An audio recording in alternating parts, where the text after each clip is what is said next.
కష్టం విలువ తెలిసిన వారు ఎవరిని కష్టపెట్టరు. ఇష్టం విలువ తెలిసిన వారు ఎవరిని వదులుకోరు. హాయ్ అండి. నేను Swapna. Welcome back to our channel. అందరూ ఎలా ఉన్నారు? నేనైతే బాగున్నాను. మీరు కూడా బాగున్నారనుకుంటున్నాను. మీరు ఎలా ఉన్నారు ఏంటనేది కామెంట్ బాక్స్‌లో కామెంట్ చేయండి. ఇవాల్టి వీడియో వచ్చేసి కారం బూందీ. వీటిని ఎలా ప్రిపేర్ చేయాలి ఏంటనేది ఈ వీడియోలో ఉంటుంది. వీడియో లాస్ట్ వరకు చూడండి, మీకు నచ్చుతుంది. వీడియో నచ్చితే లైక్ చేయండి, షేర్ చేయండి, సబ్స్క్రైబ్ చేసుకోండి. ముందుగా మనం ఇప్పుడైతే వీడియోలోకి వెళ్ళిపోదాము. ఇక్కడ నేను నిన్నటి వీడియోలో చెక్కలు చేస్తున్నాము. చెక్కలు చేయడం అయిపోయిన తర్వాత కారం బూందీ చేస్తామని అయితే చెప్పాను కదా. ఇదైతే నేను చెక్కలు చేయడం అయిపోయిన తర్వాత వీడియో కంటిన్యూని ఉందండి. ఇప్పుడైతే నేను శనగపిండిని అయితే జల్లిస్తున్నాను అనమాట. ఈ శనగపిండిలో ఒక గుప్పెడు బియ్యపిండి కూడా వేసుకొని జల్లించుకొని పిండిని కలుపుకున్నామంటే మనకి బూందీ అనేది క్రిస్పీగా వస్తాయి. టేస్ట్ కూడా బాగుంటుంది బియ్యపిండి వేయటం ద్వారా. ఇదిగో ఇక్కడైతే పిండి అంతా జల్లిస్తున్నానండి. తర్వాత మనం ఈ పిండిలో కొంచెం వంట సోడా వేయాలండి. మామూలుగా సాల్ట్ ఉంటుంది కదా, అది వేయాల్సిన పని లేదు. వంట సోడా కూడా లైట్గా వేసుకుంటే సరిపోతుంది, ఎక్కువ కూడా వేయాల్సిన పని లేదు. కావాలనుకుంటే కొంచెం నార్మల్ సాల్ట్ కూడా యాడ్ చేసుకోవచ్చు. ఇక్కడైతే నేను ఓన్లీ వంట సోడా వేసి చేద్దామని చేస్తున్నాను. ముందుగా అయితే పిండిని అంతా ఇలా కలిపేస్తున్నానండి. కొంచెం కొంచెం నార్మల్ వాటరే అనమాట. నార్మల్ వాటర్ పోసుకుంటూ పిండిని అయితే ఇలా కలుపుకుంటూ ఉన్నాను. ఒకటేసారి మొత్తం నీళ్లు పోయకుండా ఇలా కొంచెం కొంచెం పోసుకుంటూ పిండిని కలుపుకుందాము. ఉండలు లేకుండా పిండి అయితే జారుడుగా కలుపుకోవాలండి. నేనైతే వీడియోలో చూపిస్తాను. వీడియోలో చూపించే విధంగా పిండిని అయితే కలుపుకోండి. మనకి పిండి అనేది కొంచెం గట్టిగా కలుపుకున్నామంటే చక్రాలు మనకి బూందీ అనేది చక్రాల్లా కొంచెం పొడవుగా వస్తూ ఉంటాయి అన్నమాట. అదే కొంచెం బాగా జారుడుగా కలుపుకున్నామంటే రౌండ్గా చిన్న చిన్నవిగా ముత్యాల్లాగా భలే వస్తాయి అండి. చూడండి, ఇదిగో వీడియోలో చూపించే విధంగా పిండిని అయితే ఈ విధంగా కలిపానండి నేను. ఇంకా కొన్ని వాటర్ పోసి ఇంకొంచెం జారుడుగా కలుపుదామని అయితే కలుపుతున్నాను. మనకి కొన్ని బూందీ చేసుకునేటప్పుడు కొన్నిసార్లు మనకి దోసపిండి ఉంటుంది కదా, అలా కలుపుకున్నా సరే మనకి బూందీ అనేది రౌండ్గా చక్కగా వస్తాయి అన్నమాట. ఇదిగో ఇక్కడ నేను వచ్చేసి పిండిని అయితే ఈ విధంగా కలిపానండి. చూసారు కదా, మరి అంత జారుడుగా అయితే కలపట్లేదు. చూడండి, ఈ విధంగా కలుపుకొని పక్కనైతే పెట్టేశాను. ఇప్పుడైతే అమ్మ బూందీ అయితే తోస్తుందనమాట. చూడండి, ఆయిల్ అయితే ఆల్రెడీ వేడిగానే ఉందండి. ఎందుకంటే ముందే చెక్కలు చేసామని చెప్పాను కదా.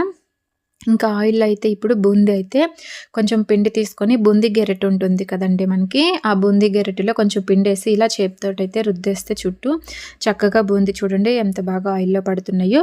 మన దగ్గర బూందీ గెరెట లేదనుకోండి, మన దగ్గర ఇంట్లో చిల్లుల గిన్నె ఉంటుంది కదా, ఆ చిల్లుల గిన్నెతో కూడా ఇలా చేసుకోవచ్చు. లేదా పకోడీ గెంట ఉంటుంది కదా, దాంతో కూడా మనం ఇలా బూందీ అయితే చేసుకోవచ్చు. చూడండి, ఇదిగో ఇక్కడైతే బూందీ చక్కగా మొత్తం బాగా ఏగినాయండి. పైకైతే ఇలా వచ్చినాయి అనమాట ఆయిల్ పైన.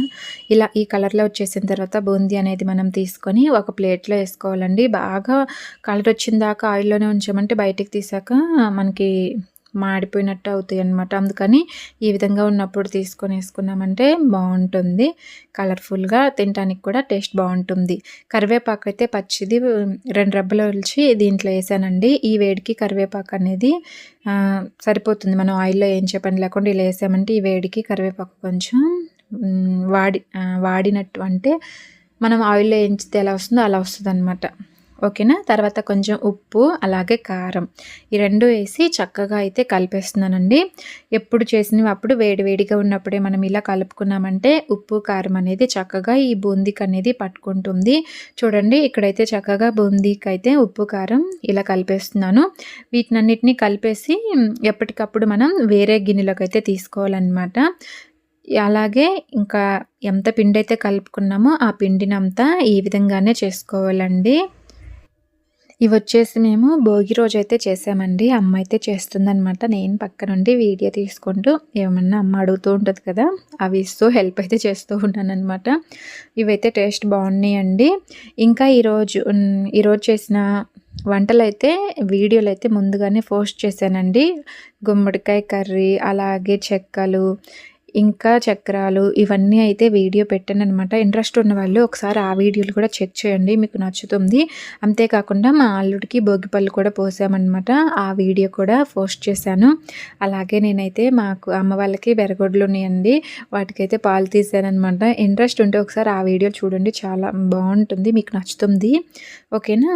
ఓకే అండి. ఇంకెక్కడైతే మిగిలిన పిండి అంతా అమ్మ అయితే ఇలా చేస్తుందండి. నేనైతే కొంచెం ఉప్పు కారం వేసి కలిపేసి ఇలా అయితే ఒక టిఫినీలోకి అయితే పోస్తున్నాను అనమాట.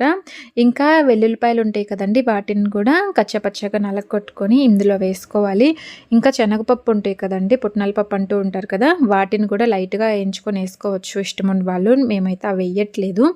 ఇక్కడ వచ్చేసి పల్లీలు వేస్తామన్నమాట. పల్లీలు కూడా ఆయిల్లో చక్కగా వేయించుకోవాలండి. బాగా వేగిన తర్వాత వేగిన పల్లీలు కూడా ఇందులో అయితే వేయాలి. వేసేసిన తర్వాత ఇదిగో వెల్లుల్లిపాయలు వేసాను, అలాగే కరివేపాకు, ఉప్పు, కారం వీటినైతే వేసి చక్కగా కలిపేసి మనం ఇందాక గిన్నెలోకి పోసుకుంటూ ఉన్నాం కదా కలుపుకున్న వాటిని అందులోనే పోస్తారనమాట. ఇలా వేడిగా ఉన్నప్పుడు కలుపుకున్నామంటే మనకి చక్కగా ఉప్పు కారం అనేది పట్టుకుంటుంది. ఇంకా కావాలనుకుంటే ఇందులో కాజు బిస్కెట్స్ ఉంటాయి కదండీ, అవి కూడా కలుపుకున్నామంటే మనకి షాపుల్లో అమ్ముతారు కదా, ఆ స్టైల్‌లో బూందీ అయితే రెడీ అయిపోతాయి అనమాట. అవైతే మేమేం వేయట్లేదు. ఇక్కడ వచ్చేసి పల్లీలు వట్టుకే ఏంచి వేస్తున్నామనమాట. నిజానికి ఇందాక వీడియోకి వాయిస్ ఓవర్ ఇచ్చేటప్పుడు స్టక్ అయిపోయిందనమాట. అక్కడ నేను పల్లీలేసి ఆల్రెడీ కలిపేసాననుకున్నాను. నిజానికి తర్వాత నేను స్టాప్ చేసి చూస్తే పల్లీలైతే ఇప్పుడు ఎంచుతున్నాననమాట వీడియోలో. అయ్యో! నేనేంటి ఇలా చెప్పేసాననుకున్నాను. పర్లేదులే, మన సబ్స్క్రైబర్సే కదా, మన యూట్యూబ్ ఫ్యామిలీ మెంబర్సే కదా, అడ్జస్ట్ అవుతారులని అలానే ఉంచేసి కంటిన్యూ అయితే చేస్తున్నాననమాట. ఇక్కడైతే అమ్మ పల్లీలైతే వేయించుతుందండి. ఇందాక ఎప్పుడో కలిపిందని చెప్పాను కదా, అవి ఇప్పుడు కలుపుతుందనమాట. ఉప్పు, కారం కూడా వేస్తున్నాము. అప్పుడప్పుడు ఇలాంటి మిస్టేక్స్ అనేవి జరుగుతూనే ఉంటాయి. నాకే కాదు, ప్రతి ఒక్కళ్ళకి కూడా. ఏంటి స్వప్న, నువ్వు మిస్టేక్ చేసి అందరు చేస్తూ ఉంటారని చెప్తున్నావు అనుకుంటున్నారా? సర్లేండి, అందరి గురించి ఎందుకులే కానీ నాకైతే అప్పుడప్పుడు ఇలా జరుగుతూ ఉంటుందన్నమాట. కట్ చేసి మళ్ళీ డిలీట్ చేసి మళ్ళీ మొదటి నుంచి చెప్తూ ఉంటాను. సర్లే, ఇప్పుడు ఆ చిన్న క్లిప్పే కదా, ఏముందిలేనైతే వాయిస్ అలానే ఉంచేసాను అనమాట. చూశారు కదా, అమ్మ చేసిన కారబ్బుంది ఎంత టేస్టీగా ఉన్నాయండి. చాలా సింపుల్ ప్రాసెస్, ఎక్కువ కష్టపడాల్సిన పని కూడా ఉండదన్నమాట ఈ బూందీ చేసుకోవడానికి. టేస్ట్ కూడా సూపరు. చెప్పాను కదా, కావాలనుకుంటే కాజు బిస్కెట్స్, పుట్నాల పప్పు ఇవి కూడా కలుపుకోవచ్చు. ఇంక ఇవైతే నేను ఇంకా టిఫినీలో అయితే పోసేస్తున్నామండి. మొత్తానికి బూందీ అయితే ఇగో ఇలా రెడీ అయిపోయినాయి అనమాట. ఈ వీడియో అయితే మీకు ఎలా అనిపించిందో చెప్పండి. వీడియో నచ్చితే లైక్ చేయండి, షేర్ చేయండి. మన ఛానల్ని సబ్స్క్రైబ్ చేసుకోవటం మాత్రం మర్చిపోవద్దు. Thank you for watching. మరొక మంచి వీడియోతో కలుద్దాము. Bye bye.